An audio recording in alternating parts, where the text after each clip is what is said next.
Hey friends, if you wish to enable or disable projecting to this PC on your Windows 11 computer, then please watch this video. I will guide you through the procedure. Now it's not very difficult. Right click on the start button, select settings from the menu. Now go to the system tab on the list on the left hand side.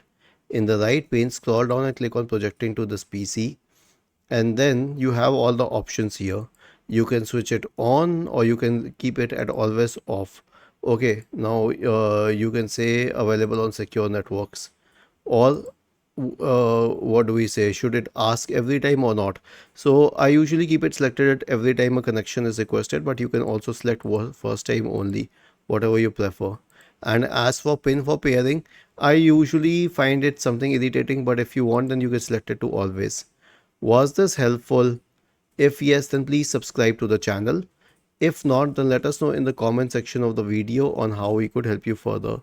Thank you for watching this video. I have a nice day.